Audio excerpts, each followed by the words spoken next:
menurut saya isi properti adalah terobosan, di mana properti tadi biasanya adalah mainannya untuk orang-orang yang kaya baru bisa terjun di properti.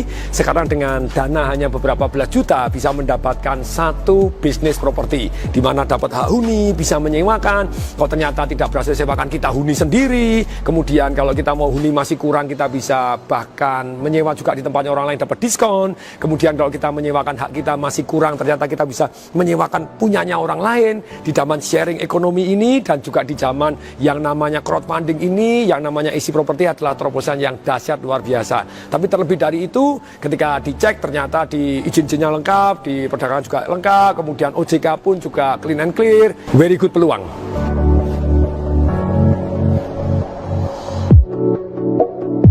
Kalau menurut saya di tahun 2019-2020 ini properti sangat-sangat bagus. Ada 4,5 yang mendukung dari 5 hal. Nomor 1 adalah yang namanya timing properti itu ada siklusnya. Biasanya orang setelah turun, biasanya naik. Itu sekitar berapa tahun? Sekitar 4 tahun. Perhatikan, ketika tahun 98 ekonomi bumi gonjang-ganjing dan properti rontok, mari kita hitung ya, 99, 2000, kemudian 2001, 2002. Kalau Anda masuk 2001, 2002, 2003, booming banyak propertinya. Kemudian berikutnya tahun 2008, bumi gonjang-ganjing, bensin naik, properti sempat anjlok, nggak karu-karuan pada waktu itu penjualannya gitu ya. Tapi kalau Anda investasi 2008 ya, 2009, 2010, 2011, 2012 Anda masuk di sini, ayo sekarang booming dan Anda jauh lebih kaya dibanding sebelumnya kalau Anda investasi di properti. Sekarang juga sama, perhatikan, 2015 rontok toh, mari kita perhatikan, 2015, 2016, 2017, 2018, 2019. Ini time yang sangat bagus untuk investasi di properti. Kemudian berikutnya, yang kedua, setelah timing properti, yang kedua adalah namanya siklus ekonomi.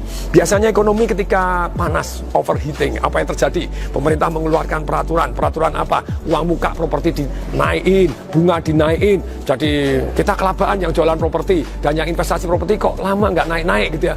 Walaupun kalau Anda sabar naik juga sih gitu ya, karena ada nanti peluang yang ketiga. Tapi sekarang ini bunga dimurah-murahin, yang namanya DP itu dikecilin juga boleh. Nah sekarang dengan aturan-aturan yang longgar ini, sebenarnya secara ekonomi very good time to go up gitu ya, dengan bunga yang lebih murah. Boleh dikata ini bunga yang termurah sepanjang sejarah yang saya tahu ya di tahun-tahun ini gitu ya. Saya pernah di perbankan sekian puluh tahun di bank zaman tahun dulu sampai hari ini, saya tahu bahwa bunga ini adalah bunga yang sangat-sangat murah. Yang ketiga yang positif untuk properti itu apa sih? Namanya pertambahan jumlah penduduk. Kalau sebuah negara dibom mati semua, propertinya laku nggak? Enggak, karena kosong begitu ya. Ya pertumbuhan jumlah penduduk ini yang Indonesia dahsyat luar biasa.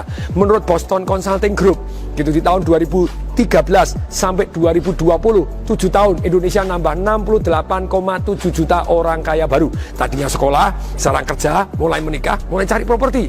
Dan ini peaknya di tahun 2019-2020. Ini yang top market top jos market jos gitu ya. Semuanya butuh properti.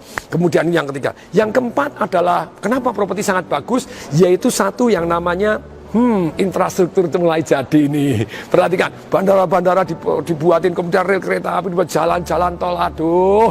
Jadi presiden dulu sampai sekarang kan jalan tolnya ini sama satu presiden yang terakhir ini sudah gila-gilaan gitu ya. Dengan adanya jalan-jalan tol, infrastruktur pelabuhan, bandara, kira-kira properti naik nggak? Ya banyak naiknya gitu ya dengan kemudahan akses ini tadi. Kemudian berikutnya yang kelima, ini setengah bagus, setengah kurang bagus. Yaitu yang kurang bagus itu adanya perang dagang antara Tiongkok dengan Amerika. Terus kemudian terjadi satu yang namanya perang tarif. Ketika perang tarif mulai satu yang namanya perang currency. Tiongkok menurunkan nilai mata uangnya 1,5%. Boom, langsung ekspornya bukan ke Amerika, ke negara-negara Asia termasuk ke Indonesia juga meledak. Jadi Indonesia hari ini impornya barang lebih banyak daripada ekspor. Nah ini juga akan ada masalah gitu ya dengan perang dagang ini. Tapi kenapa setengah positif terjadinya perang dagang ini? Dengan adanya perang currency, di mana kecenderungan pemerintah itu untuk menggalakkan ekspor, yaitu dengan cara melemahkan mata uang. Saya baca lagi ternyata di Amerika baru beberapa saat ini dalam seminggu 570 miliar US dollar gelontorkan begitu saja. Nah, kalau dengan uang beredar tambah banyak, Indonesia juga kalau nantinya ekspornya kita kalah terus-menerus, mau tidak mau Indonesia juga akan menginflasikan diri. Kalau betul menginflasikan diri, setengah hal bagus untuk properti. Kok bisa? Lah kalau dia dicetak banyak, kira-kira properti naik nggak? Naik, kalau Anda tahan aja akan naik. Jadi menurut saya properti kali ini 4,5 bagus, setengah kurang bagus gitu ya. Jadi 4,5 very good. Selama Anda tidak utang terlalu besar dalam arti dalam kemampuan Anda atau bahkan tidak utang. Punya properti pun Anda harus perhatikan gitu ya. Jadi properti ini menurut saya ada 3 macam gitu ya. Satu, Anda punya tanah dijemur, itu namanya land banking untuk mendapatkan capital gain. Yang kedua, Anda beli untuk dibangun, dipotong, dibangun, dibesarin, dibangun, dinaikin ke atas, dibangun. Yang ketiga, beli dan tidak pernah dijual. Untuk apa? Disewa-sewakan. Jadi alangkah baiknya Anda punya 3 ini, tapi perhatikan cash flow Anda, cari yang menarik untuk Anda dan menguntungkan untuk Anda. Semoga bermanfaat. Saya Tung Desa Waringin mengucapkan salam dahsyat.